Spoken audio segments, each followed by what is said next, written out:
ಎಷ್ಟೊಂದು ಆಗಿದೆ ಅಂತ ಆಗಿರೋದು ಇಲ್ಲ 1 kg ಅಂತ ಹಾಕಿರೋದು. ತೂಗಕ್ಕೆ ಹಾಕೋಣ ತೂಗಕ್ಕೆ ಹಾಕೋಣ ಫಸ್ಟ್. ಯಾಕಣ 10 ರೂಪಾಯಿ ಜಾಸ್ತಿ ತಗೊಳ್ಳಿ. ಯಾಕಣ ಮೋಸ ಮಾಡ್ತೀರ ನೀವು ಜನಗಳಿಗೆ? ಬುಡೋಣ ಆಯ್ತು ಅಲ್ಲ, ತೂಕ ಯಾಕೆ ಮೋಸ ಮಾಡ್ತಿದ್ದೀರನ್ನೇ? ಬುಡೋಣ ಆಯ್ತು ಅಲ್ಲ, ತೂಕ ಯಾಕೆ ಮೋಸ ಮಾಡ್ತಿದ್ದೀರ ನೀವು ಅಂತ ಅರ್ಥ ಇದೆಯಲ್ಲ ನಮ್ಗೆ. ತೆಗಿಯೋಣ ಏನಕ್ಕೆ ತರ ಮಾಡೋದು ನೀವು? ದುಡ್ಡು 10 ರೂಪಾಯಿ ಜಾಸ್ತಿ ತಗೊಳ್ಳಿ. ಯಾಕೆ ಮೋಸ ಮಾಡ್ತೀರ ಹಿಂಗೆ ತೂಕಲ್ಲಿ ನೀವು?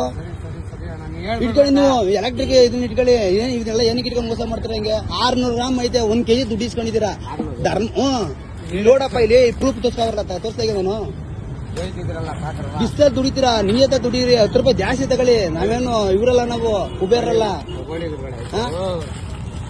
ಆಯ್ತು ಗುರು ಅಲ್ಲ, 600 ಗ್ರಾಮ್ ಕೊಟ್ಬಿಟ್ಟು 1 kg ದುಡ್ಡು ಇಸ್ಕೊಂಡಿದ್ರಲ್ಲ, ನ್ಯಾಯವಾಯ್ತು ನಿಮ್ಗೆ? ಇಲ್ಲಿ ತೋರಿಸ್ತಾ ನಾನೀಗ. ತಗೊಳ್ರಿ, ನಿಯತ ದುಡೀರಿ. ತೆಗೀರೋದನ್ನ ಹಾಕ್ರ, ತಕಡಿನ ಆತರ ತೆಗೀರಿ. ಹಂಗ ಹಾಕ್ಬಿಡಿ. ಹಿಂಗೆ ಜನಗಳಿಗೆ ಮೋಸ ಮಾಡ್ತೀರ ಹಂಗೆ ಕೆಳಗಡೆ ಇಟ್ಬಿಟ್ಟು. ಹಿಂಗ್ ಕೋಟಿ ದುಡಿತೀರಾ? ದುಡಿಯೋದೇ 1000 ರೂಪಾಯಿ 500 ರೂಪಾಯಿ ದುಡಿತೀರಾ? ಯಾಕೆ ಹಿಂಗ್ ಮೋಸ ಮಾಡ್ತೀರಾ ನೀವು? 400 ಗ್ರಾಮ್ ಯಾರು ಕೊಡ್ತಾರೆ? ನಾನೇನೋ ಕೇಳ್ಕೊಂಬಂದೆ. ಬೇರೆ ಲೇಡೀಸ್ ತಗೋ ಹೋದ್ರೆ ಅವ್ರಿಗೆಲ್ಲ ಹೆಂಗ್ ಸೂತಿ ಆಯ್ತು? ತಪ್ಪಲ್ವಾ ಅದು? ನಾ ಇದಕ್ಕೂ ಮುಂಚೆ ಅಲ್ಲೋ ಬಂದ ಹಿಂಗೆ ಮಾಡಿದೀನಿ. ಇದೇ ತರ ಇದೇನು ವಿಡಿಯೋ ಇದೆ, ಎಲ್ಲ ಅಟ್ಯಾಚ್ ಮಾಡಿ ಬಿಡ್ಬಿಡ್ತೀನಿ. ಸ್ವಲ್ಪ ಲೆಕ್ಕಾಚಾರವಾಗಿ ವ್ಯಾಪಾರ ಮಾಡ್ರಿ, ದುಡೀರಿ, ನಿಯತ ದುಡೀರಿ, ನಿಯತ ತಿನ್ರಿ. ಈಗ ಎಷ್ಟು ಬಂದಿದ್ದು? ಲೋಣ ಮೋಸ ನೋಡೋಣ. 1 kg ಕೊಟ್ಟವನೆ 680 ಗ್ರಾಮ್ ಐತೆ. ಅಷ್ಟು ಕೇಳಿಲ್ಲ ಅಂದ್ರೆ ಹಿಂಗೆ ಜನ. 1 kg ತಗೊಂಡಿದೀವಿ, 600 ಗ್ರಾಮ್ ಕೊಟ್ಬಿಟ್ಟು ಕೊಟ್ಟವನೆ.